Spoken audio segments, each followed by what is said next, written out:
I'm Dom Nicholls, and this is Ukraine the Latest. Today, we report on a Telegraph investigation into Russian government-held property in London.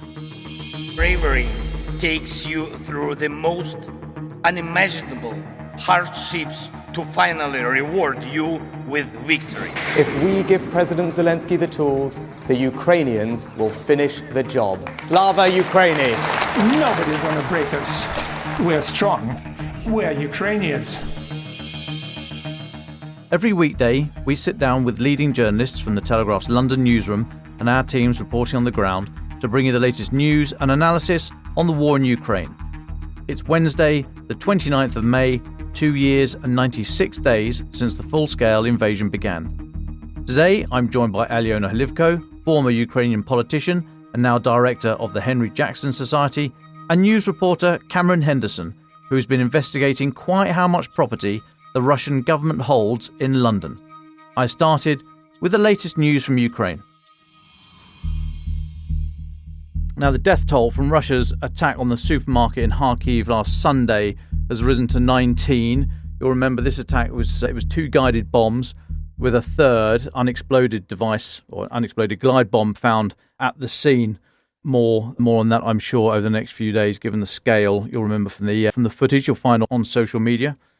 Otherwise, last night, Ukrainian air defences shot down 13 of 14 Shahed-type attack drones that were launched overnight. The drones were reportedly fired from the Russian port town of Primorsko-Akhtarsk. That's located on the coast of the Sea of Azov, about 150 km due east of Kerch. In its morning update today, the Ukrainian Air Force said Mykolaiv, Kirovohrad and Rivne oblasts were targeted. The attack over Rivne Oblast led to a partial power outage in the early hours of this morning as debris fell on an energy facility. No casualties reported, though, in that or the other 2 strikes I just mentioned. There were, however, civilian deaths and injuries after a Russian rocket attack on the village of Krasnopilya, that's in Sumy Oblast, yesterday, about 10 kilometers from the border. That attack was one of 23 that hit the region yesterday, according to Sumy Oblast military administration. Now, elsewhere, geolocated footage and wider analysis from the ISW, the Institute for the Study of War, the US-based think tank, they show Russian forces have recently conducted 4 reduced company size or smaller mechanized assaults. So a company, typically for an infantry unit, a company is about 100 people. It's slightly less for mechanized or tank formations because there's fewer of them in a tank. But essentially, you're talking about that the high dozens up to 100-ish. So when it's thought that this is a reduced company size, I would imagine we're talking probably 6 or 7 tanks, armored vehicles, and maybe 40 or 50 people. Now, this happened on multiple operational axes in Donetsk Oblast, although no significant advances made.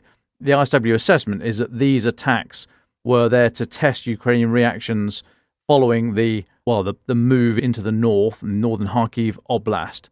That move seems to have stalled or culminated. Slight difference. Culmination, as we say, is when it's your choice. Basically, the military force is exhausted. You're not going backwards, but you're no longer going forwards. If you stall, then that is you are intending to go forwards, but for reasons beyond your control, usually because of enemy action, you can't do that. So a culmination is a more ordered grinding to a halt, if you like. But one of those 2 things seems to have happened to the Russian attack up in north. We were talking about this last week, saying that if that is a diversion, it would be designed to firstly draw away Ukrainian reserves, and if it's a diversion for what? And we wondered if there was a company-sized mechanized assault a couple of weeks ago or 10 days ago-ish, Friday 2 weeks ago, in the east by Russia that also went nowhere. I'm wondering if there was said to be 4 of these reduced company-sized assaults in the Donetsk area.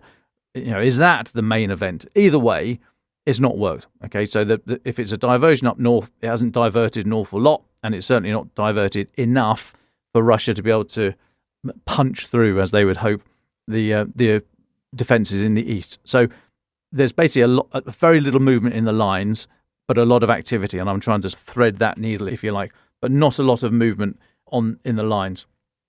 On the kind of diplomatic military front, Swedish Defence Minister Paul Johnson has announced a very large military aid package for Ukraine this morning, worth 1.16 billion euro, about $1.25 billion US dollars. We mentioned it briefly. We thought it was coming. We caught wind it was coming, but have more details today. Now, the big news from that package is that it's going to include 2 Saab 340 early warning and control aircraft. So the ASC 890 aircraft, these are airborne warning and control system, as we call it in Nato terminology. Think air traffic control in the sky. So in an area where there is no air traffic control, you take your own bubble. So you take these things.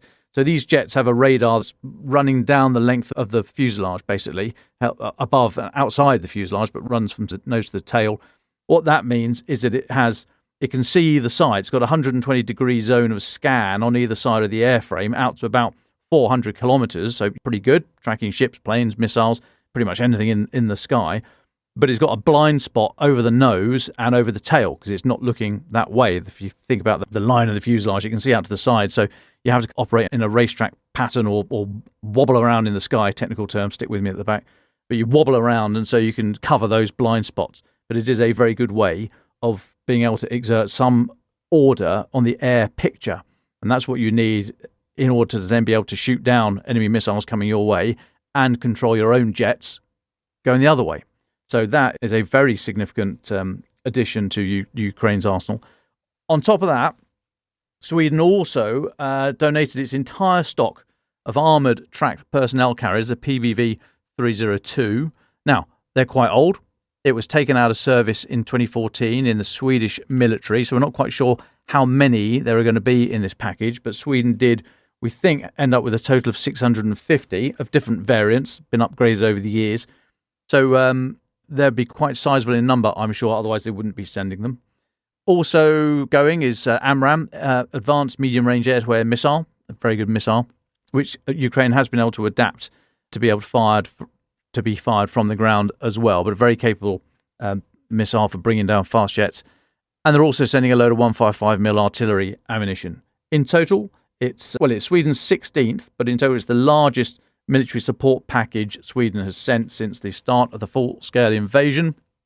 I took my shoes off, did some quick calculations earlier on. I reckon that with Sweden donating just over $4 billion US dollars worth, that equates to about 0.68% of GDP since February 2022. So obviously 2 years, half that, 0.34. That's pretty much bang on. You'll remember the Estonian plan. They were calling for NATO members to guarantee 0.25% of GDP for a guaranteed 4-year period to be offered to Ukraine so that they can spend a lot of money now, but also plan, get their industrial base planning and delivering for the next 4 years. So Sweden's sort of on the money there, on the line, albeit that's over 2 years, but they're up in terms of GDP. Well done, Sweden. Next one, continuing his mini European tour, President Zelensky he's gone to Portugal. He signed a long-term bilateral security agreement with Portugal yesterday. Flew to Lisbon, having signed that 10-year deal with Belgium. You'll remember Joe Barnes and I spoke about that yesterday. That included 30 F-16 jets. So it's quite a productive little tour Mr. Zelensky's got going. The deal with Portuguese Prime Minister Luis Montenegro yesterday is going to provide about 130 million euro, 138-ish million US dollars worth of Portuguese military support for Ukraine this year. No further details on what it is, though. But I think it's quite an interesting little tour he's got going. I mean, the kit itself is good. Capability, sorry, there's no kit, it's just capability. But these multi-year support packages, I think, is the more important bit. Now then, of most importance, I think, on the international front over the last 24 hours, Chancellor Olaf Scholz, he's said Germany would not prohibit Ukrainian attacks on Russian military targets, saying Ukraine, quote, is allowed to defend itself. Now, that might sound like a bit of the blindingly obvious, but we know the context this sits in. Add to that, add just hold that thought for a moment. Comments earlier today on Polish radio station Radio Net from Cezary Tomczyk, apologies if I've mangled that, deputy head of the Polish Defence Ministry. He gave permission for Ukraine to use weapons that Poland supplies to hit targets in Russia. He said Ukraine can use it at its discretion.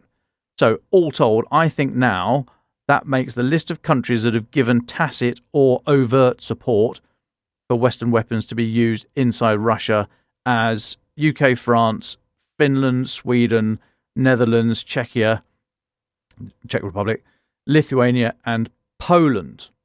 Stand fast, Germany. All adding pressure to the US, basically. Now, Mr. Schultz was speaking yesterday on the third and last day of French President Emmanuel Macron's state visit. The two men were at a Franco-German Defence and Security Council meeting. Chancellor Schultz seemed to move a bit closer to this emerging position on where we are with striking inside Russia using Western weapons. He said, Ukraine has every possibility to do this under international law. It must be said clearly, if Ukraine is attacked, it can defend itself. So pretty clear there from Olaf Scholz. However, note, he didn't say whether Western weapons could be used in that it must defend itself. I note today a person said to be familiar with the German government's position is said to have confirmed to Politico's Berlin Playbook, it's on their website, that the Chancellor did mean with that remark that Ukraine could strike with Western weapons on Russian soil. But I can't see that particular reference in the Politico piece. I look to you. If you can speak German better than me, and basically I can say zwei Bier bitte, and that's about it. So if you can speak German better than me, please go and have a look at the Politico piece. You might see that specific reference, but I couldn't see it. Nevertheless, I think that's an interesting intervention there, or addition by Mr. Schultz. Now, at that press conference, Macron was pretty punchy. He said, we think that we should allow them to neutralize Ukrainians, allow them to neutralize military sites where missiles are fired from where Ukraine is attacked. If we tell them that you are not allowed to target the place from which missiles are fired, we are in fact telling them that we are providing you with weapons, but you cannot defend yourself. So Mr. Macron seems to be the sort of leading this charge to get permissions, if you like. Well, it is permissions, literally, to use Western weapons inside Russia. And I wonder if Chancellor Scholz is pleased that this is the last day of the state visit, or if he's happy that he stood on a pedestal and made similar comments. Now, a couple more. Chinese multinational Alibaba has stopped accepting payments in rubles and no longer allows the delivery of orders to Russia. This comes from Russian business newspaper Kommersant reporting yesterday. Kommersant referred to a Russian economic expert who linked Alibaba's decision to fears of secondary sanctions, which have caused other problems with Russian payments in China. Chinese banks are strengthening their compliance with Western sanctions, the last round announced in December last year, that are going after financial institutions supporting Russia, or the war effort specifically. Same thing. 3 of China's 4 largest banks reportedly stopped accepting payments from sanctioned Russian financial institutions at the start of the year. That reporting comes from the Kyiv Independent. Be interested in Aliona's view there about what's happening with China-Russia cooperation a bit later. And just finally for me, I note today's British Defence Intelligence update. It's talking about how last week Russian media was talking about the annual Russian International Army Games, saying it's not going to take place this year. This event was also cancelled last year. Russian MOD has not commented officially, but the International Army Games started in 2015. Annual event organised by Russian MOD, involves a number of countries over 2 weeks doing a load of stuff. You'll see all the tanks doing racing and all that kind of stuff. Now, Russia has likely, this is Defence Intelligence Assessment, likely called off the games to avoid criticism of the event as a trivial activity in wartime. I'm not sure about that bit. But they say it would also divert military effort away from the war in Ukraine. I agree with that. And they also think this cancellation is done to avoid likely reduced participation from other countries because it wouldn't look good. Now, DI, Defence Intelligence, say, particularly known for the tank biathlon event, there is also a realistic possibility that, due to losses in Ukraine, the Russian MOD is concerned a shortage of skilled military personnel and equipment would risk Russia's consistent domination of the competition. I think they mean they'd look a bit silly. So interesting that these other effects, a bit like the May the 9th parade this year, no tanks other than the trusty, rusty old T-34. But yeah, you can see these signs of how the Russian MOD are having to adjust to their new position with much less kit than they thought they would have at this time of year. Now then, that's enough for me. Turning, as I say, drum roll, please. I can only do it with one hand because I'm holding my phone. Cameron Henderson. Cam Henderson, welcome to the pod, Cam. First time here, we'll be gentle. You've been unearthing Russian government ownership of London property. I'm not saying you've been snooping around bins, because actually it's in some of the finest parts of the capital, but what have you been looking at? How have you been doing it? And who did you meet on the doorsteps? Well, hello, Dom. Thanks for having me on. After months of helping out with the Ukraine live blog, it's a pleasure to be making my podcast debut. So we found that Vladimir Putin's regime owns luxury properties across London, together worth tens of millions of pounds. So our investigation uncovered a portfolio of 10 houses and flats owned by the Russian Federation that can be found in some of the capital's most upmarket postcodes. Just to give our listeners a flavour of the areas these are found in, the main ones were in Highgate in North London, which is a leafy suburb just overlooking the famous Hampstead Heath swimming ponds, a 5-minute walk from Whittinghurst House, which is a 90,000 square foot Russian oligarch-owned property, which is the second largest scale private residence in London after Buckingham Palace. So some seriously swanky postcodes up there. And then down towards Kensington and Holland Park, you've got more properties and flats, and the latter of those is the neighbourhood in which Elton John, Simon Cowell and David Beckham all own properties, just to name a few of its A-list residents. So basically, I went round door knocking on these properties, which we found from data on Her Majesty's Land Register, to find out whether they are still Russian Federation owned. The Land Registry data said that back, at least going as far as the 90s, in some cases, these properties were linked to the Russian Federation. And what I found was really interesting. But before we get to that, the context of the investigation, it comes in the wake of the British government's seizure of Putin's spy mansion that our esteemed colleague, the Telegraph's chief reporter, Robert Mendick, discussed on the podcast earlier this month. To recap, James Cleverly, the Home Secretary, removed the diplomatic status of several Russian properties suspected of being used as spy bases, but declined to say which ones they were. They were known to include this massive 50-room Seacocks Heath Manor in Hawkhurst in Sussex, which is known to be used as a weekend retreat by Russian embassy staff, and the embassy's trade and defence section in Highgate, which is a swanky area of North London, as I've discussed. Now, stripping the Russian-owned buildings of their diplomatic status means they no longer have legal immunity from the jurisdiction of Britain, and could therefore be entered by law enforcement authorities. So serious stuff. Then on top of that, it was announced that the Russian defence attaché, Maxim Alovic, is to be expelled after James Cleverly identified him as a spy. Anyway, going to the door knocking, which was the main part of the investigation, I basically went around trying to stand up whether these properties were still Russian Federation owned, and it was really interesting because there was a complete mixture.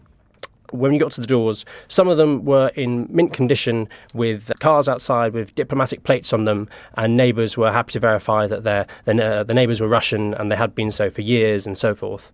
In other instances, despite their illustrious surroundings, the buildings were in really shabby condition, and I had neighbours confirm that no one had lived there for sort of decades in some cases. One woman even said that she remembered going back into the 90s when she had a party with the Russian residents during Perestroika. And another man said that they used to think the milkmen were MI6 agents keeping an eye on their local Russian counterparts. So a complete discrepancy between some of the places that looked very up to date and lived in, and some of them which looked completely abandoned. But the general feeling was that these places were still Russian owned with Russian residents inside. Thanks, Cam. When you were looking into this, how easy was it to find information? You say you're looking at the land registry. How easy is it for citizens in this country to actually find out who lives next door, who owns that property down the street, that kind of thing? How difficult, how far did you have to dig? I presume you didn't use any other, well, did you? I don't know. Did you only use the land registry, or what other methods were you able to use?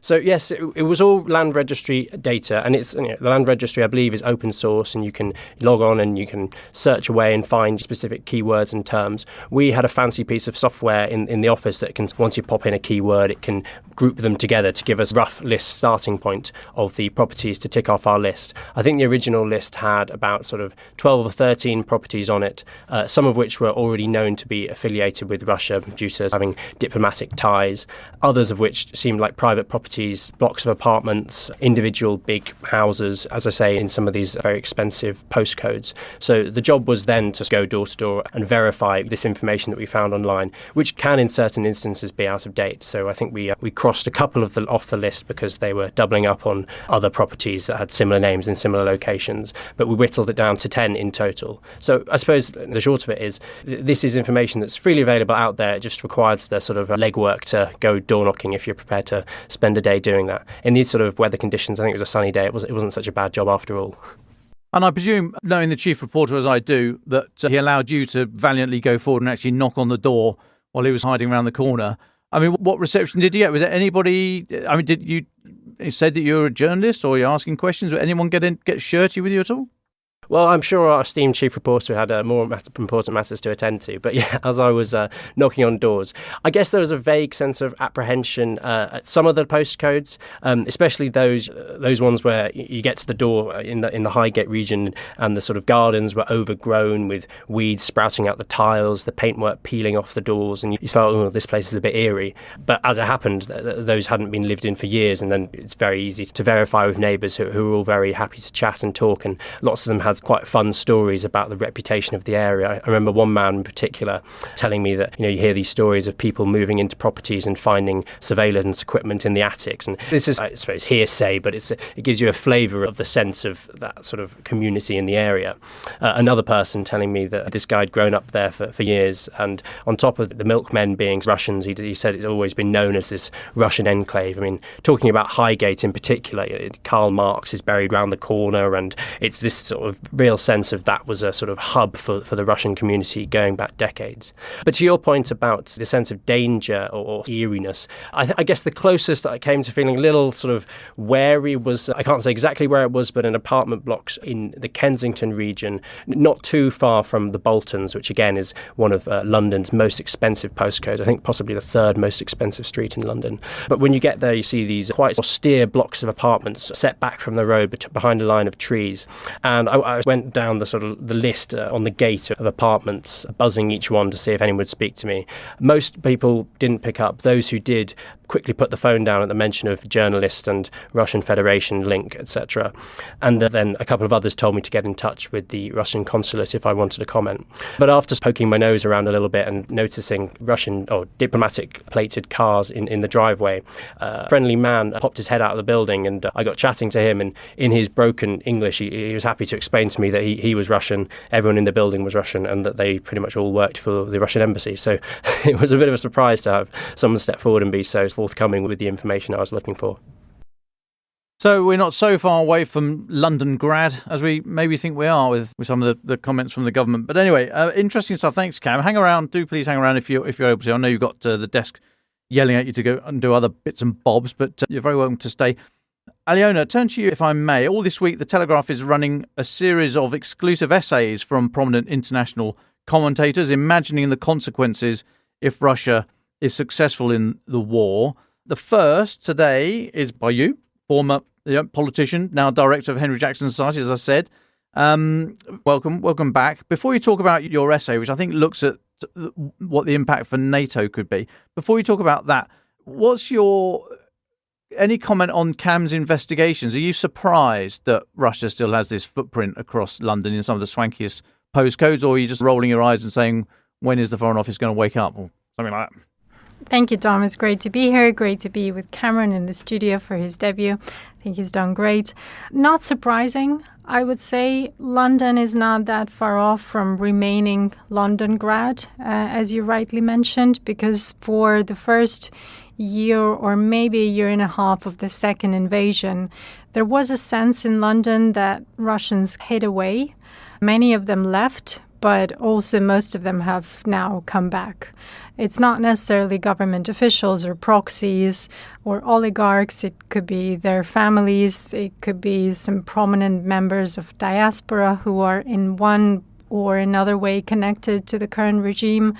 I do remember that for the first 6 months, the first year, I think it's fair to say after the invasion, you could barely hear Russian language on the streets, and I noticed that straight away, and I can recognize the accent, whether it's authentically Russian, whether it's one of the former republics of Soviet Union, and that was gone. You could very rarely hear that.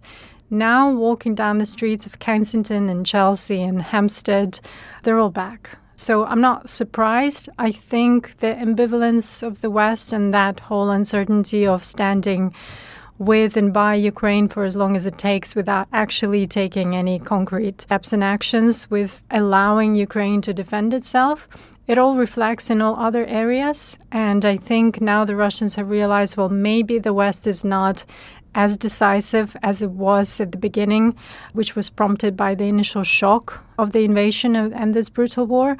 So it's very interesting to see how this is going to develop. Of course, the Foreign Office, the Home Office, and generally Ministry of Justice as well, the whole institutional capacity of the UK needs to wake up, and it needs to redirect its efforts towards actually getting a hold of Russian property. And I'm not saying necessarily getting rid of it or seizing it, but just even having the correct records of what belongs to who, of how much of Russian state leverage there is in London, because it's still quite extensive. And when we're talking about private property in London, everyone is now talking about seizing Russian state assets. But Russian private property is slightly different. There are about 28 billion worth of pounds of Russian state assets, and I think about 18 billion of private property that is officially known and registered. And that is something that still needs to be tackled, because while the progress on the state assets, state-owned assets, is very, very slow, but at least it's still up for a discussion, the private property is not even being on the table. There was just one bill that was registered by Sir Chris Bryan last year about seizing private property of Russians in London and redirecting that towards the war effort, so that, again, the money doesn't always come from the UK state budget, but it comes from Russian assets that were anyway stolen from the people after the fall of the Soviet Union, and that hasn't progressed anywhere. And yes, we all hear very valuable arguments by the lawyers and the financiers from the City of London that it's the right of private property, it's the compliance with the European Court for Human Rights, it's all the rules-based order that we've all created. We can't simply go on and violate it. But I'm afraid we've stepped into an era of asymmetrical war, and Russia is using all sorts of hybrid warfare tools, counting on the fact that the West will comply with all the rules that it needs to comply with. So it's watching the West being paralyzed, including the UK, and doing whatever it wants to do. And when it comes to this, my final question would be this to the UK authorities and whoever the next government is. Yes, we all want to respect rules-based order, and private property is something sacred. We all understand that. And we don't want to violate those rules for Ukraine. But just imagine if Russia invaded the UK. If Russian soldiers were stomping through the eastern UK right now, going towards London, being very close, and we had all of these houses and oligarchs' mansions here in London, would we be discussing this, really? Would we actually be talking about the need to protect Russian property when Russians are invading our country and raping British women and children? Would that be on the agenda, or is it just about Ukraine? Now, that's something to think about. This is property, the private property you talk about, is that linked to sanctioned individuals? Is that correct? Yes, it's the people mostly who have strong ties and connections. It's the so-called REPA Act. So it's Russian oligarchs, proxies, and something else, elites. There you go, that's an E. So it's the people who've been proven in their ties and connections of supporting current regime. Ah, interesting. Right, well, there's obviously nothing happening now. We're now in Purda in the time between now and the general election, and then who knows what's going to happen the other side of that. But we'll have to keep an eye on this on the other side. So please do keep an eye on that. Now, you, Aliona, you've been zipping around Europe, as I understand. You were in Berlin recently, I think. What have you been looking at? And in terms of taking the temperature on where this debate is about what can and cannot be supplied for use against Russian targets in Russia. What have you been picking up? Indeed, Dom, I spent 3 days in Berlin, 2 days in Brussels, meeting the officials that deal directly with the defense of Europe, Germany specifically, and then European Union. I engaged in many discussions about, whether Germany is prepared for war, with several members of Bundestag, with the Chancellery and the foreign policy advisor there. We then had a meeting with Boris Pistorius himself. It was an event dedicated to the 75th anniversary of NATO and Germany's role in NATO. And it was very interesting how Minister Pistorius emphasized that Germany used to be the eastern flank of NATO, and now it feels its responsibility, a renewed role in Europe, of supporting eastern flank of NATO and being that country that can be reliable for its eastern partners. So one thing that I did notice in Germany, on one hand, they realized the level of threat coming from Russia. They understand the threat to the whole of Europe due to the war on the continent. And in theory, it seems like they know all the steps they need to take. But I think they've stumbled into this issue that I think every European or Western nation is going through, is politics versus military and defense. There is a huge dialogue in the country about the need to defend itself, about increasing defense spending, about expanding military and remobilizing, about national conscription, even though when I was there, people were still talking of that as something that should be upcoming, or something similar to the national service, the one that Rishi Sunak announced last week in the UK. Now I think Scholz has parked that idea for a little bit because it's just not very viable for his political campaign. And when you look at the EU elections campaigning, their party are saying party for peace.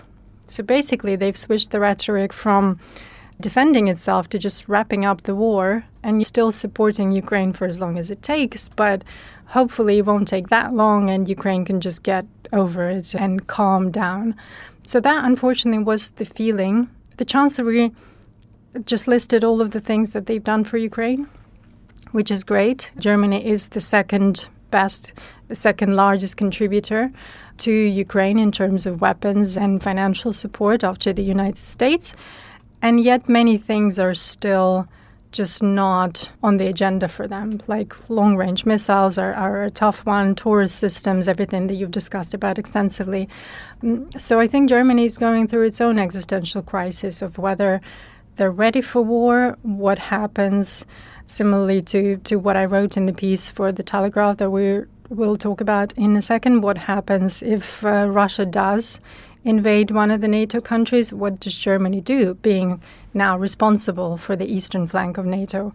And there seems to be some thoughts that are in place, but complete unpreparedness in terms of budget, in terms of defense spendings, in terms of military personnel. The basis for expanding their presence in Europe, all of that is highly scrutinized, but really uncertain, because also the industrial base is just not there.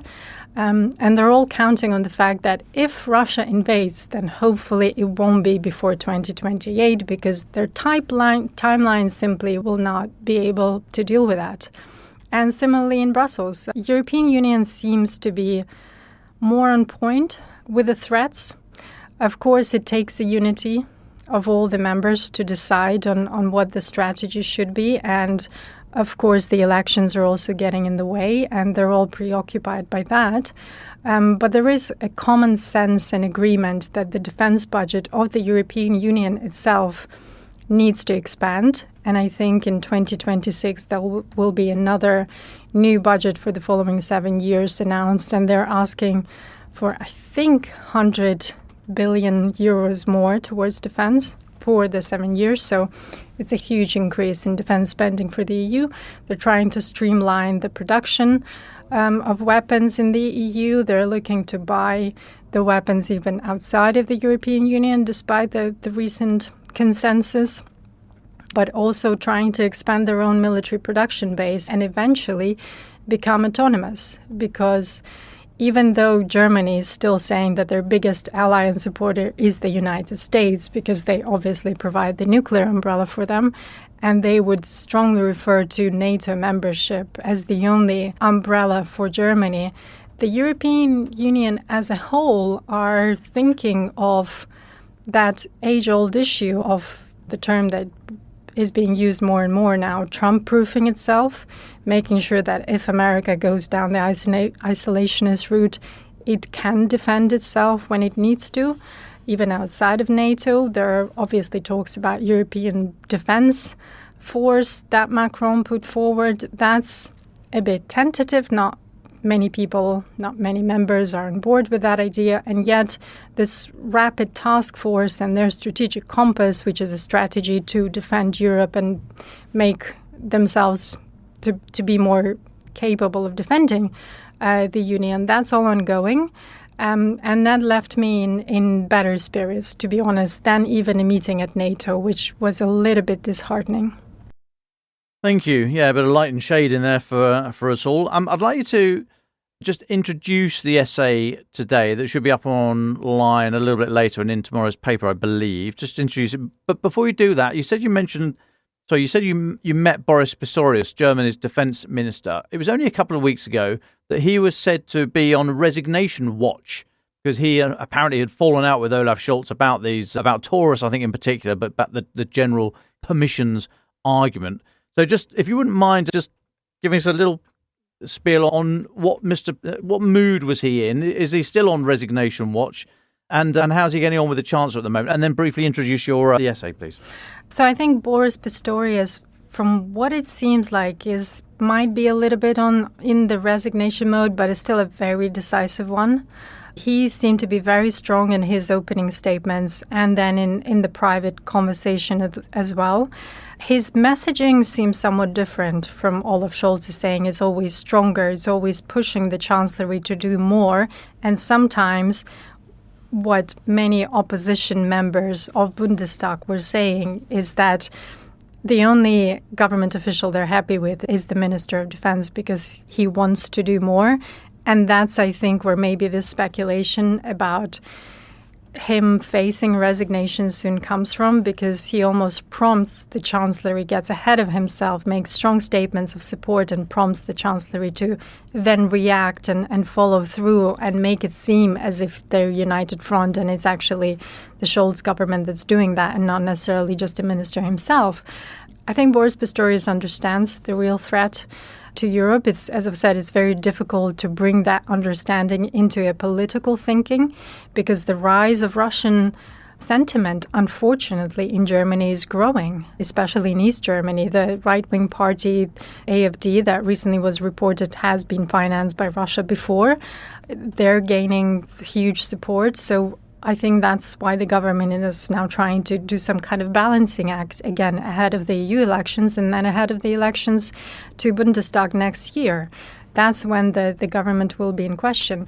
Another point of discontent is that Boris Pistorius promised that the 2% GDP spending for their defense budgets is a given, and there's no way that it's going to go down. Whereas the Chancellery said to us, on the other hand, that yes, it's 2% now, but next year is very uncertain and it might go down to 1.4 because Germany is in recession. The inflation is extremely high and they have a special constitutional arrangement that they can't increase the debt ceiling, that they can't go into the debt at all. So that's the main point of discontent too, where Boris Pistorius is pushing Scholz to do more, and obviously I'm sure the Prime Minister doesn't really like it when he's being told what to do by one of his ministers. So that's just minor point on that, but I have a feeling that Pistorius will go far, and even if this government will be changing next year, I have a feeling that he's eyeing out some big major positions in either EU defense or NATO going forward. So he's definitely the one to watch. He's going to play a role in European security in the couple of next weeks. But that said, to introduce my article, I wrote an interesting piece that talks about NATO and actually NATO's resilience. Because there have been some talks recently about, well, what happens to the world, what happens to Europe if Ukraine falls?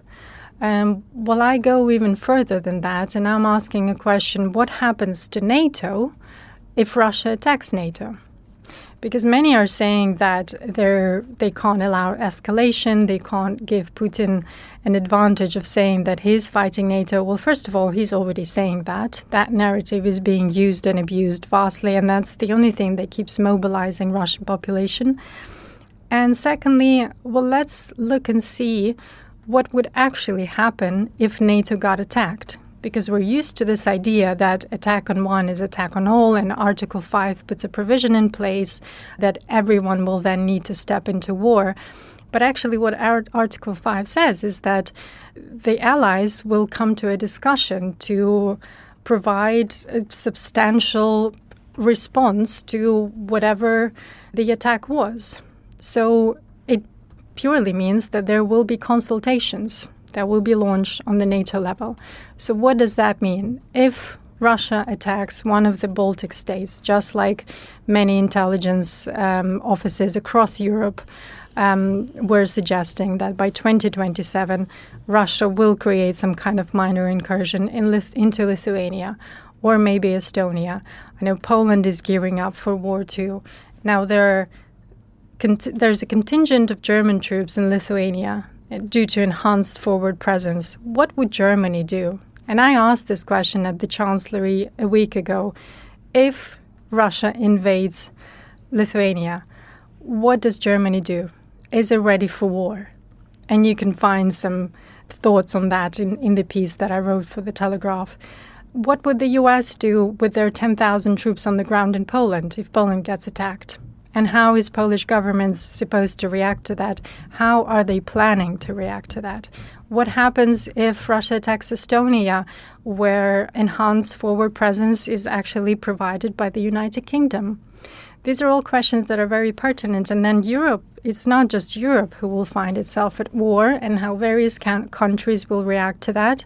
I am looking at how China might possibly react to the war on NATO and US's distraction and its actions in Indo-Pacific.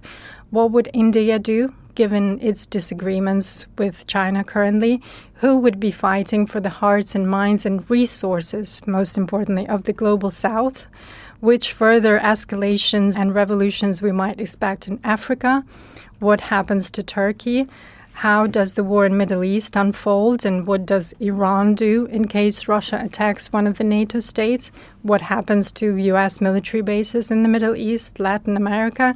So it's playing out a scenario, a highly probable one, of what would happen if Russia actually went ahead and discarded all of the red lines that the West have drawn and just go ahead and attacks NATO. Because so far, they have seen absolutely zero repercussions for what they've done in Ukraine, in Georgia, in Moldova, etc.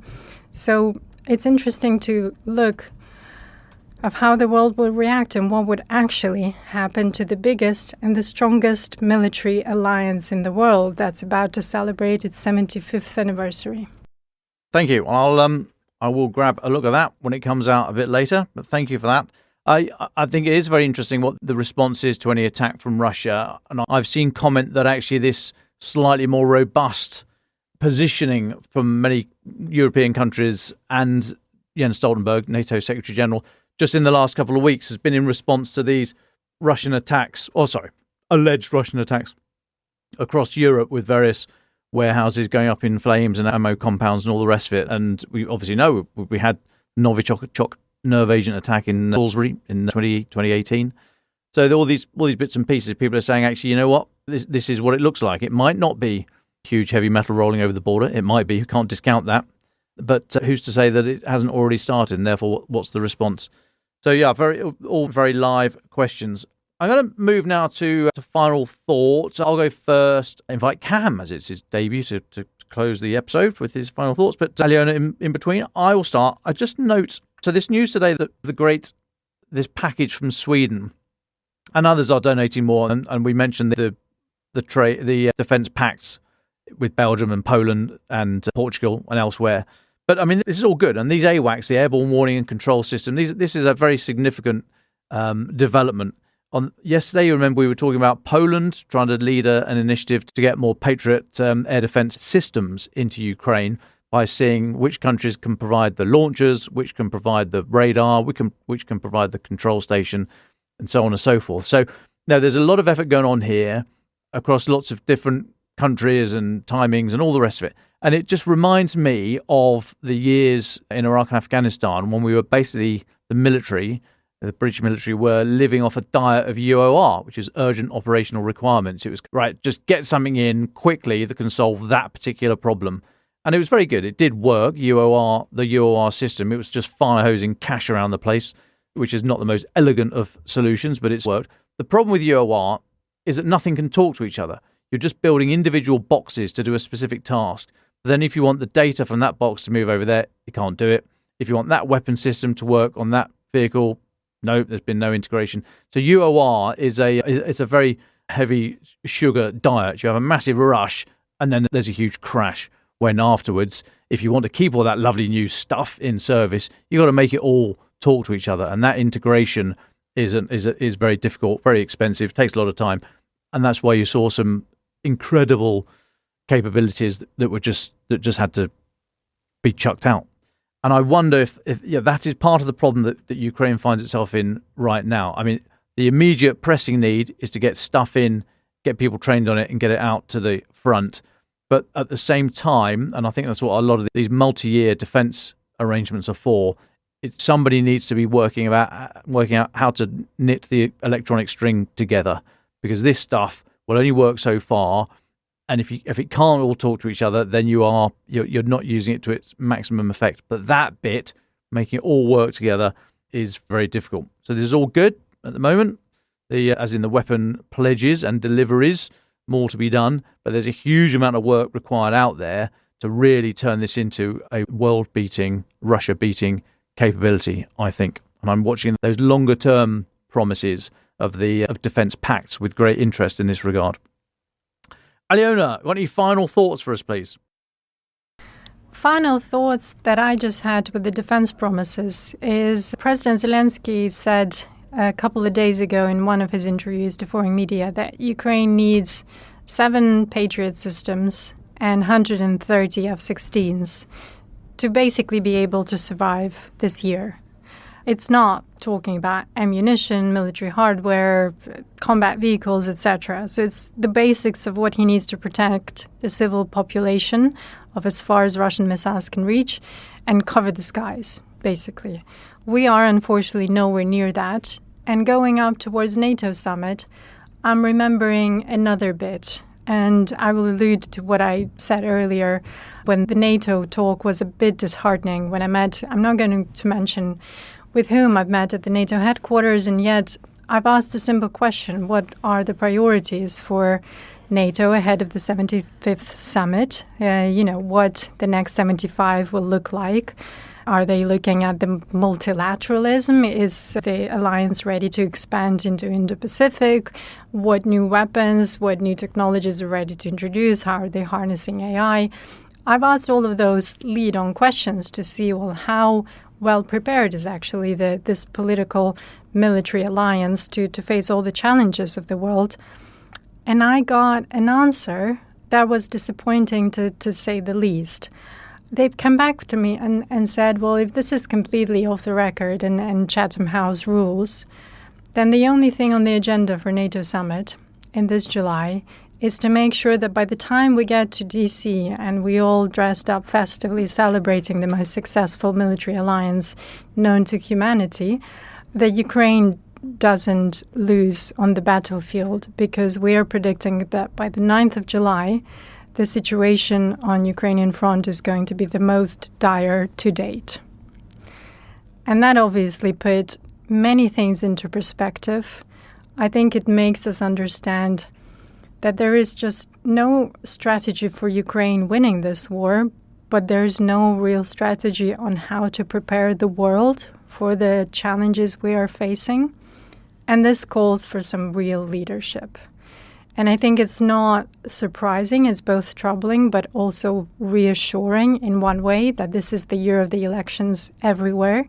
And in the biggest NATO members, European Union elections will decide a lot. The UK elections, the US elections, and this is the time to actually focus on that leadership of who could provide some sort of strategy and vision of how the world will be facing all the challenges that lie ahead of us.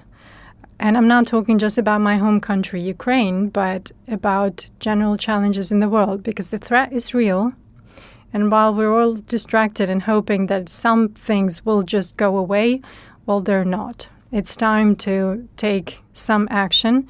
It's time to get serious about it. And it's time to introduce some real leadership in the world. Thank you, Aliona. Cam, welcome to the pod. You've turned to the dark side. You're one of us now. Would you like to close this episode with your final thoughts, please? Well, thanks a lot, Dom. It's been a pleasure to come on and join the dark side for the first time. Hopefully I'll be making more appearances in episodes to come.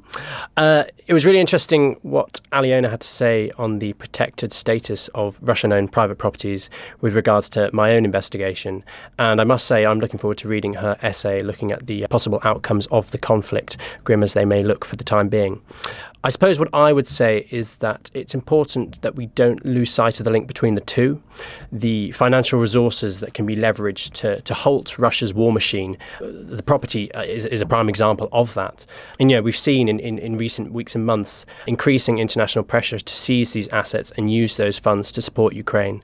Ambassadors from EU member states earlier this month agreed in principle to seize windfall profits from frozen Russian assets to finance arms supplies to Kiev. And I believe it's back in January that Lord Cameron, the Foreign Secretary, said frozen Russian assets could be used as an advanced payment, to help Ukraine now and save Western taxpayer money. Now, I know we are in this sort of pre-election purdah period in the UK, as you mentioned, but whichever party wins the general election in July, with Ukraine under increasing pressure on the front lines, it'll be interesting to see what action the next government decides to take to clamp down on so-called Londongrad. The amounts of money aren't significant. We're talking tens of millions in Russian Federation property mentioned in my article, and that's before you get to the issue of Russian-owned private property Aliona mentioned, which I imagine is worth many millions more. But as Aliona so powerfully laid out, regardless of the precise figure on the properties, taking a hawkish stance in this area would send a strong message of support to Ukraine, which is desperately needed right now. Ukraine the Latest is an original podcast from The Telegraph. To support our work and to stay on top of all of our Ukraine news, analysis and dispatches from the ground, please subscribe to The Telegraph. You can get your first 3 months for just £1 at www.telegraph.co.uk/Ukraine the Latest. Or sign up to Dispatches, our foreign affairs newsletter, bringing stories from our award-winning foreign correspondents straight to your inbox. We also have a Ukraine Live blog on our website, where you can follow updates as they come in throughout the day, including insights from regular contributors to this podcast. We do the same for other breaking international stories. You can listen to this conversation live at 1 p.m. London time each weekday on Twitter Spaces. Follow The Telegraph on Twitter so you don't miss it. To our listeners on YouTube, please note that due to issues beyond our control, there is sometimes a delay between broadcast and upload, so if you want to hear Ukraine the Latest as soon as it's released, do refer to podcast apps. If you appreciated this podcast, please consider following Ukraine the Latest on your preferred podcast app and leave us a review, as it helps others find the show. Please also share it with those who may not be aware we exist. As the disinformation war ramps up, we are relying on your support more than ever. You can also get in touch directly to ask questions or give comments by emailing ukrainepod@telegraph.co.uk. We do continue to read every message. You can also contact us directly on Twitter. You can find our handles in the description for this episode. As ever, we are especially interested to hear where you are listening from around the world. Ukraine the Latest was today produced by Giles Gear. Executive producers are David Knowles and Louisa Wells.